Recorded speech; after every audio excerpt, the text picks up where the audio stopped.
नमस्कार साथियों, पेंशन धारकों, हमारे चैनल से जुड़ने के लिए आपका स्वागत है। तो दोस्तों, आपसे निवेदन है कि वीडियो देखने से पहले हमारे चैनल को सब्सक्राइब करें, वीडियो को लाइक करें, बेल आइकन प्रेस करें ताकि हम खबर रिलीज करें तो आप तक सबसे पहले मैसेज पहुंच सके। चलो खबर का सिलसिला शुरू करते हैं। तो साथियों, खबर सुनिए।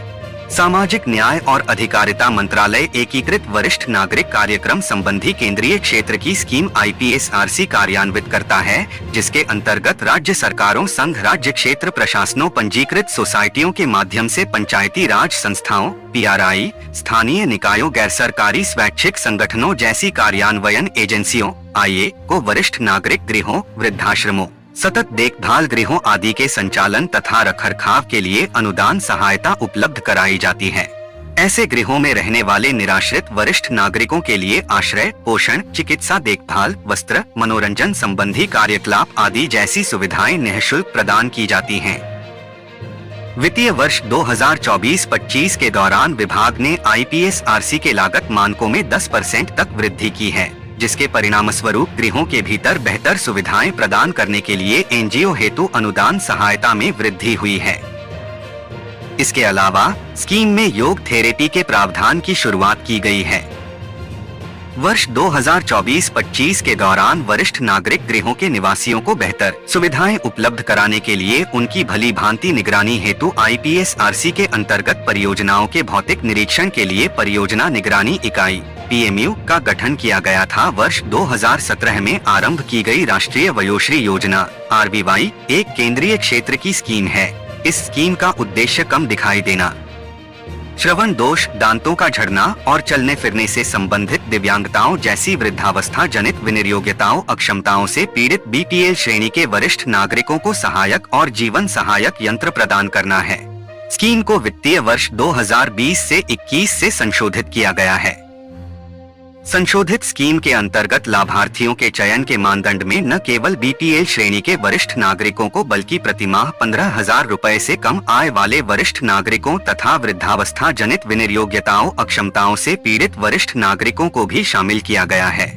इसके अलावा इस स्कीम के अंतर्गत शिविर मोड में छड़ी, elbow crutches, walker crutches, tripod, quadpod, श्रवण यंत्र, कृत्रिम जबड़ा, चश्मे और व्हील चेयर्स जैसे 8 जेनेरिक उपकरण वितरित किए गए थे।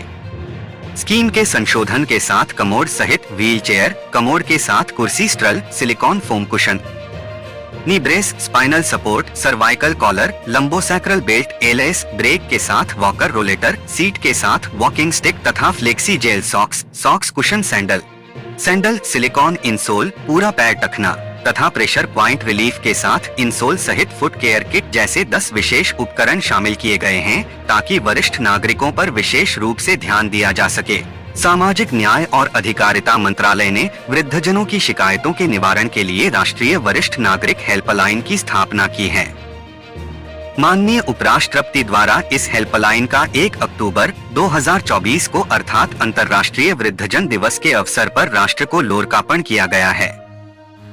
यह Elder line toll free number 14,567 के माध्यम से वरिष्ठ नागरिकों के लिए प्रातः 8 बजे से रात्रि 8 बजे तक सेवाएं प्रदान करती है। वर्तमान में एल्डर लाइन 31 राज्यों, संघ राज्य क्षेत्रों में संचालनरत है। वित्तीय वर्ष 2019 से 20 के दौरान राज्यों, संघ राज्य क्षेत्रों की प्रमुख एवं महत्वपूर्ण भूमिका को स्वीकार करते हुए सामाजिक न्याय और अधिकारिता मंत्रालय ने SAPSRC लागू की, जिसके अंतर्गत प्रत्येक राज्य, संघ राज्य क्षेत्र से यह आशा की जाती है कि वह अपने यहाँ के वरिष्ठ नागरिकों के कल्याण हेतु स्थानीय परिस्थितियों को ध्यान में रखते हुए अपनी राज्य कार्य योजना बनाएं और उन पर कार्रवाई करें। इस राज्य कार्य योजना में 5 वर्षों के लिए दीर्घकालिक कार्य नीति के साथ साथ वार्षिक कार्य योजनाएं शामिल हो सकती हैं।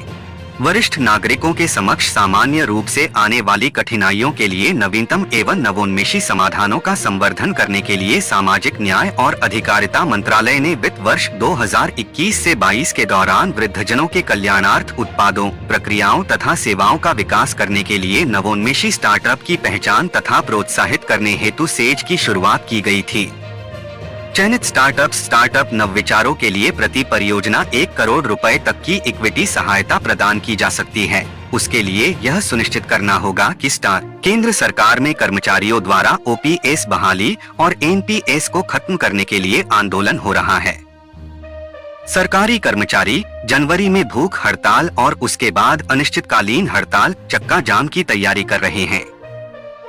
वहीं दूसरी तरफ भारत सरकार के वित्त मंत्रालय ने ओपीएस व एनपीएस के बीच का एक अंतर खत्म कर दिया है।